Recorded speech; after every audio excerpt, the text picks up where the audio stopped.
This episode of the Temple Bard podcast is brought to you by Reset Lifestyle Products. No more hangovers.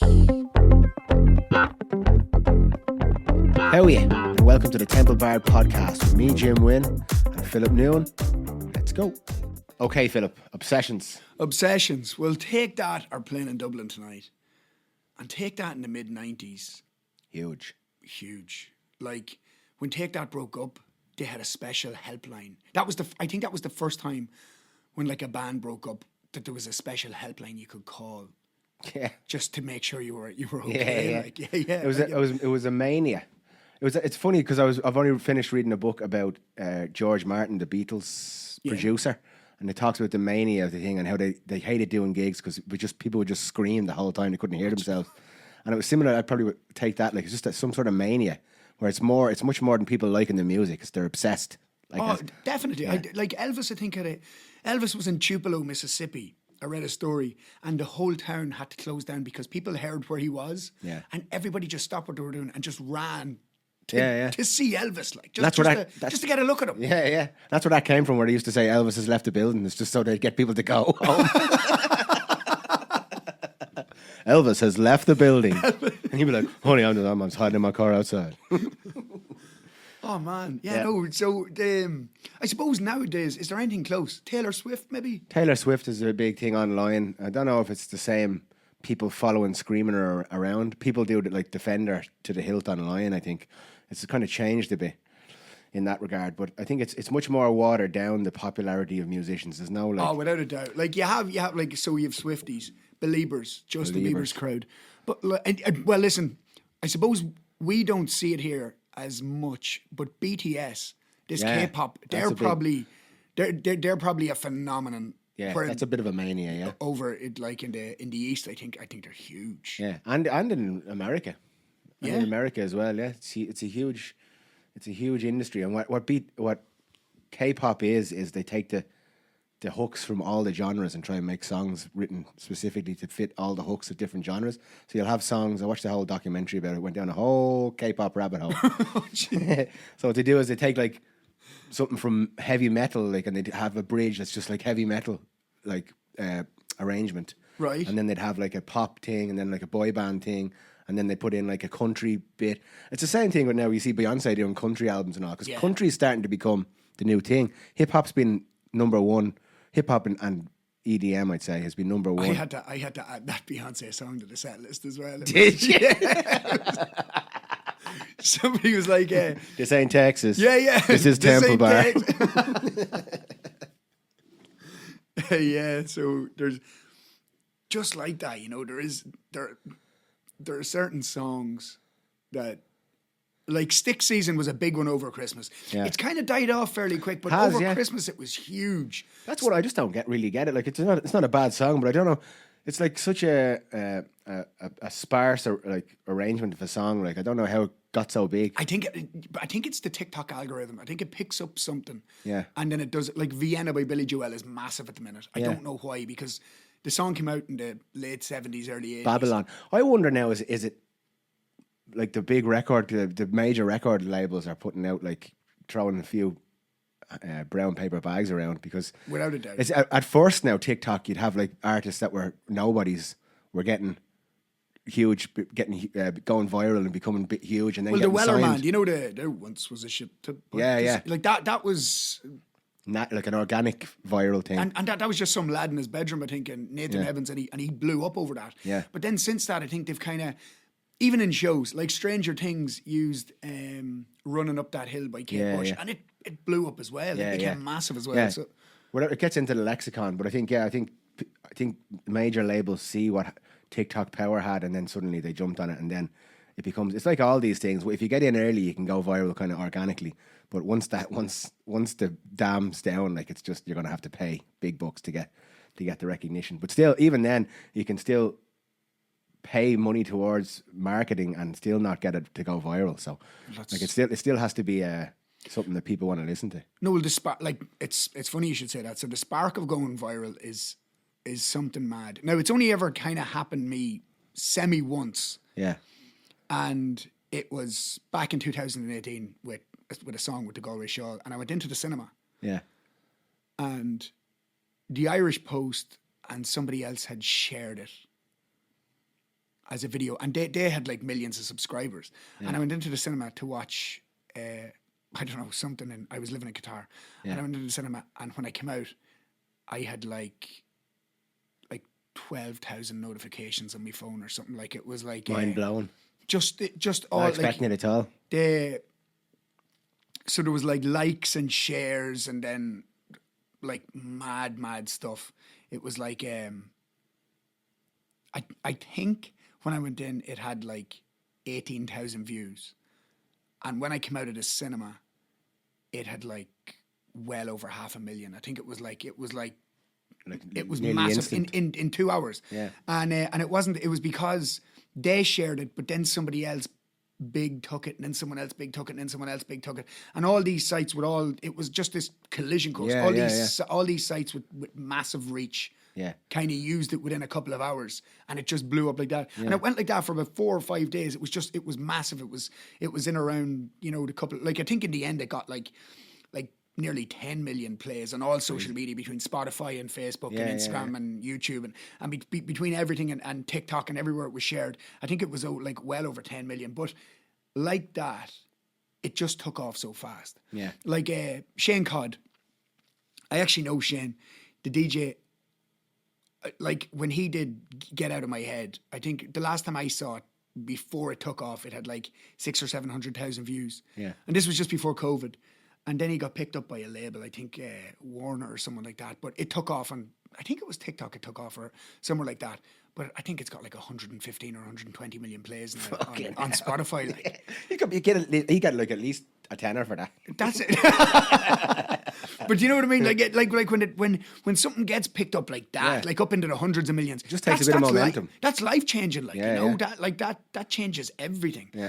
To go viral organically, like it's kind of an ever changing sequence. Like it can be complete luck, but it's always something in the algorithm that picks it up. Yeah. Maybe fate from a higher source. Who knows? I'll tell you what I found a lot with it is authenticity has a lot to do with going viral, because people want to see, like if you look at some of the biggest TikTok influencers and people want to see something that they can relate to themselves every day. Yeah. Like there's that kid, I don't know what his name is from town. I think his name's Jacob. He's a young fella. He's about 5 or 6 with the glasses. Yeah, I fucking love that kid. But he's massive. Yeah, like, he's massive. He's in some movie now or something. Yeah, I seen that the other day. And he's like an 80-year-old man. Yeah. In a 6-year-old. He's like an Irish Bart Simpson or something. He is the soul of an 80-year-old man, like in this innocent child's body. Like he's brilliant. Oh, it's class, yeah. And big up Jacob.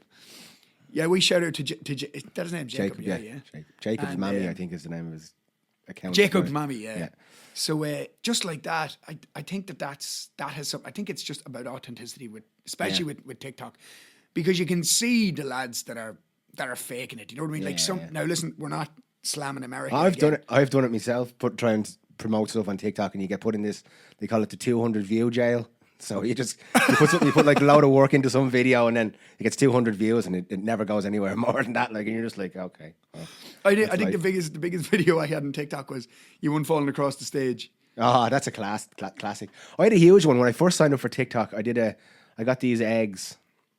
I got 20 eggs in a box, and I cracked them open, and every single egg had 2 yolks in it. No way. And I did like a whole kind of funny routine about it, and it got like 1.5 million views. And then I did another one with those eggs. I made like a wrap thing where you put the egg in first and make a wrap fajita thing. That got another 1 million or so views. But then I says, I'll delete those videos, and then I'll just make it a music channel. And as soon as I deleted them, like the whole thing went. The whole thing gets no views now. Like you're lucky to get 200 views on something. I kept the followers, but they're probably all looking for egg videos. Like it was just making music. What's this boy singing about? I never really had anything go viral. I did a Justin Bieber cover years ago. I got 100,000 likes on Facebook, or views or likes. I can't remember, but I never had anything go into the millions.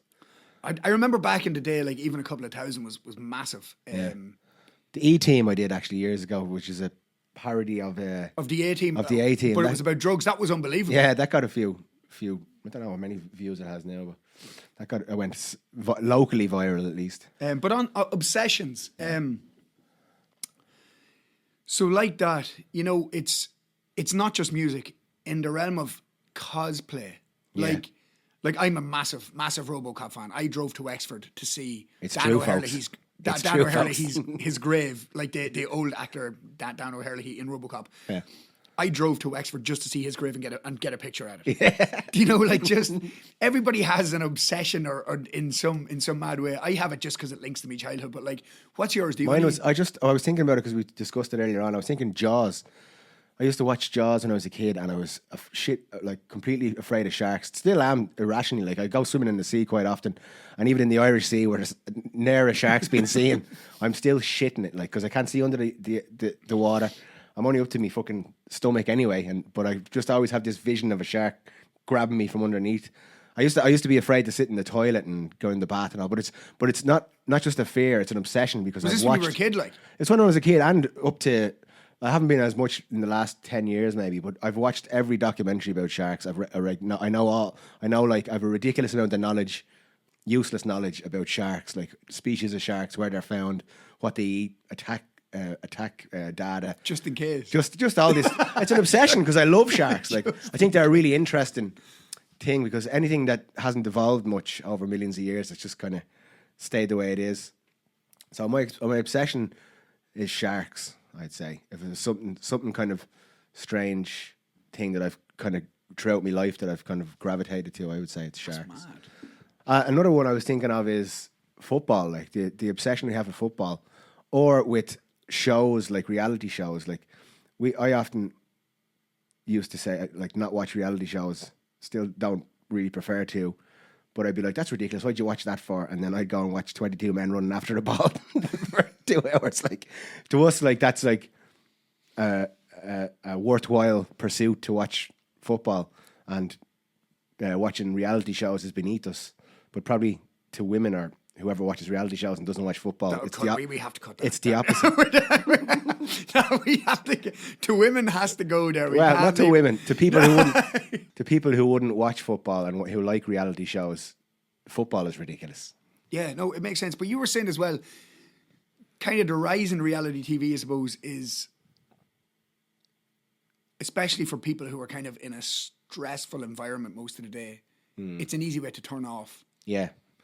Like my missus is in a very intellectual job. She's dealing with science stuff and stuff that I couldn't even begin to comprehend all day. And at the end of the day, she doesn't want to watch. I like watching like in-depth, like things that make you think. She wants to watch like Love Is Blind or The Circle or something because in a way it kind of just gives her a decompression from the day's working. So I understand it from that point of view. And having not watched any of these reality shows for a long time. Now I sit and watch them with her, and while I don't really enjoy them, or sometimes I cringe, I take it as like I'm seeing just another part of the human condition. Like people are, even if they're doing it for fame or whatever reason you think that people are doing things, you're still seeing kind of honest reactions or at least reactions in the situation they find themselves in. So I find a lot of interest in that and how people act the way they do and behaviour and...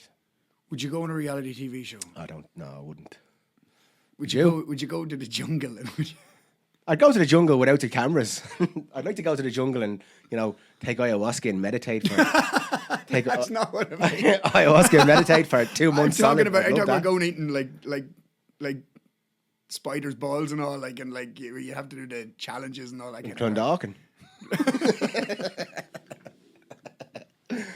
No, I wouldn't do that. That's what I've never watched any of that reality show. So there's a few of them that I've never seen an episode of. So I like the Kardashians. I've never seen an episode of that. I couldn't pick out one of the Kardashians if you showed me one of them. I know the Kardashians. Yeah, like that's what I mean. It's one of those things. It's another thing is I don't really watch TV, or there's a lot of things that I suppose it's part of getting older as well. You kind of lose touch with the. Well, like that when I was younger, I had a bit of a mad obsession with the whole. I went for a Big Brother audition. Did you? Yeah. I'm surprised you didn't get into it. You'd be Big Brother material for sure. In 2006 or 2007 in the RDS.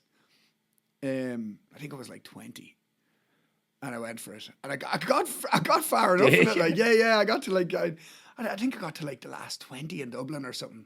It was over like a couple of days, and I was brought back for the second day, and we were all whittled down, and like the ones who got through in the end, because Big Brother had done a few series at this stage, and the ones that got through in the end were like, you could see why they were chosen and why I wasn't. Like they were like they were really far.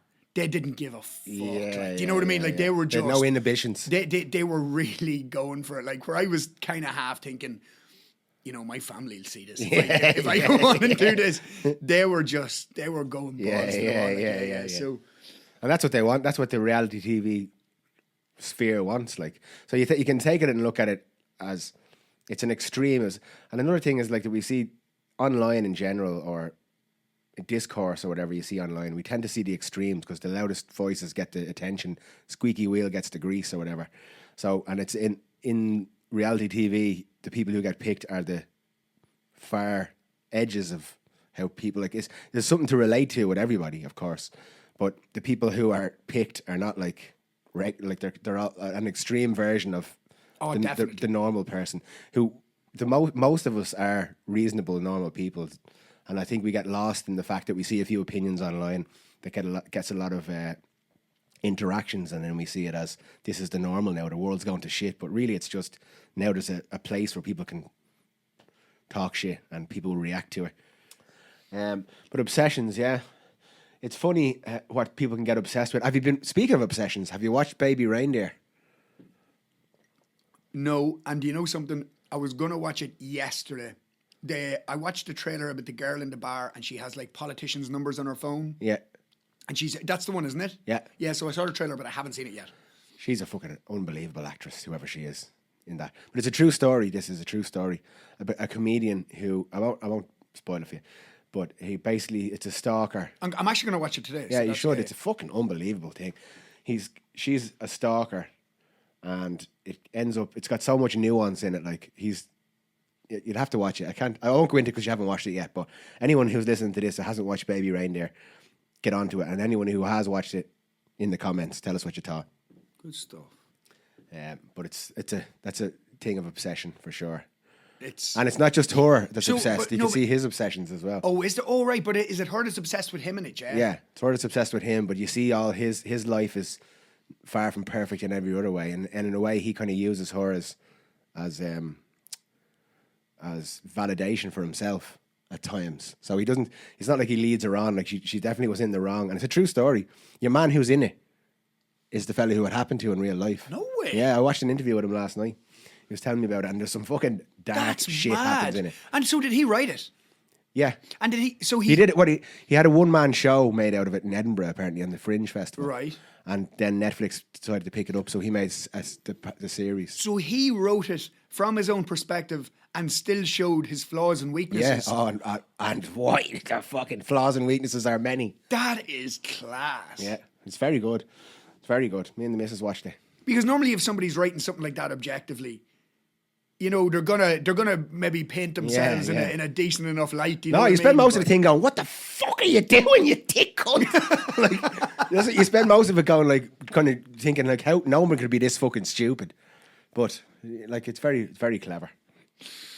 And that's what I mean about, I find a lot of TV now or shows, it's getting very clever. The line between like right and wrong and good and bad it's always been grey, but now TV and media is reflecting it that way as well. You find a lot more nuance. The good guys do bad things, the bad guys do good things, that kind of thing.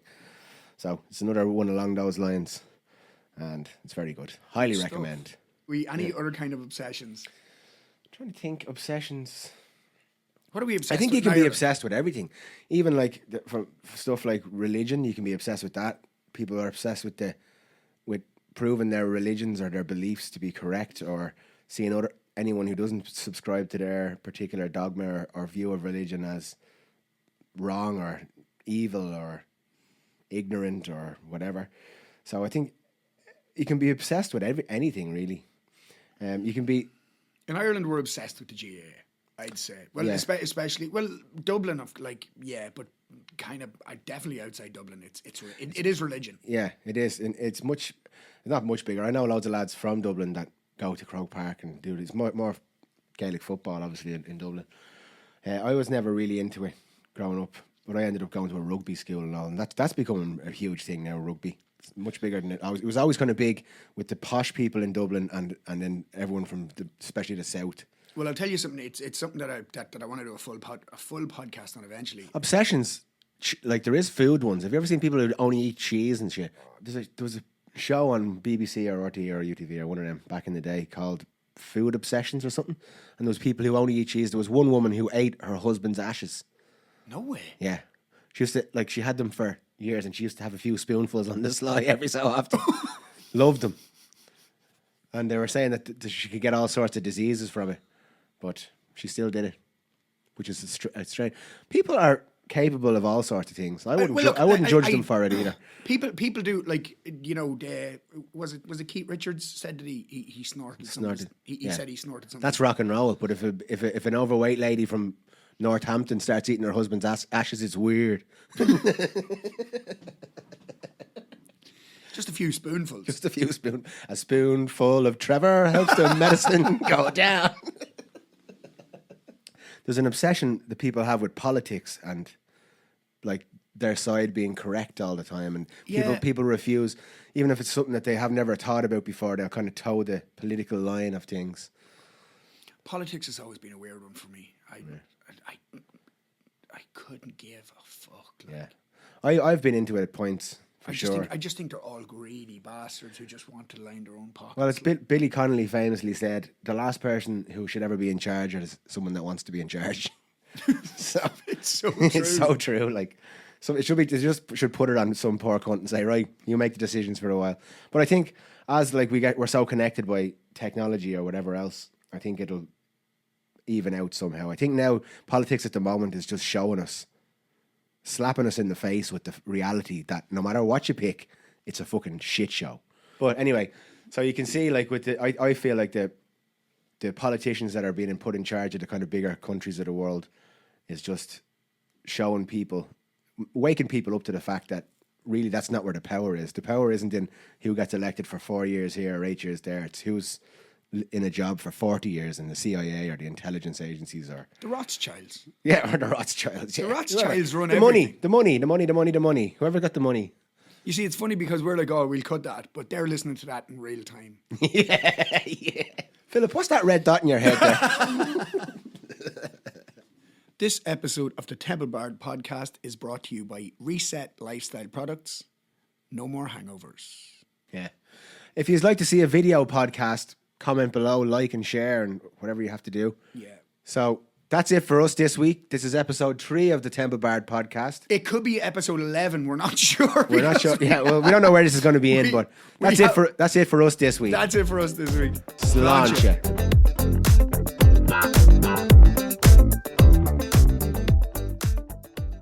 Follow the Temple Bard podcast on social media at Temple Bard Pod, anywhere where there's videos of people doing silly dances.